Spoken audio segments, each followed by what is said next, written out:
అరే అమ్మ phone చేస్తానట్టుంది. Hello అమ్మా, ఏంది అల్లుడితోటి 50,000 పంపిస్తానవా? హలో, కట్ అయింది. అయినా ఇది ఇప్పుడు మ్యాటర్ కాదు. 50,000 వస్తానే, అది మ్యాటరు. 50,000తోటి ఏం కొనుక్కుందాం? జ్యువెలరీ కొనుక్కుందామా, శారీస్ కొనుక్కుందామా, మేకప్ ఐటమ్స్ కొనుక్కుందామా? అయినా అది వస్తుందా ఇది వస్తుందా అని ఆలోచిస్తాను. ఇవన్నీ వస్తాయి, అన్ని కొనుక్కోవచ్చు నేను. ఆహా 50,000 వస్తాయి. మా ఆయన వస్తాడు, నాకు 50,000 తీసుకొస్తాడు.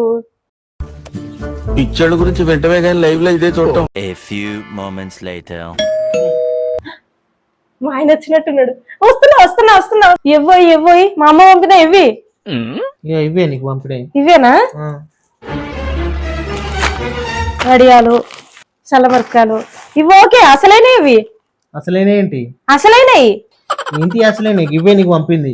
కాదు పైసలు 50,000 పంపుతా అన్నది.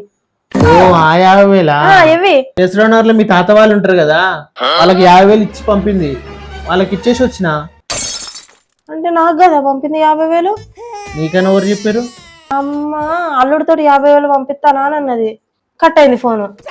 అయితే నీకన్నా ఊహించుకున్నావా? ఇక దరిద్రం కొట్టేసింది భయ, దరిద్రం కొట్టేసింది. అల్లుడితో 50,000 పంపిస్తానా అంటే నాకనే ఊహించుకుంటారు కదా.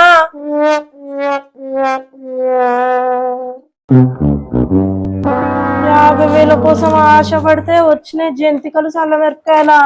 గుండెల్లో గాయమేమో చల్లంగా మానిపోయి మాయ చేసే ఆ మాయ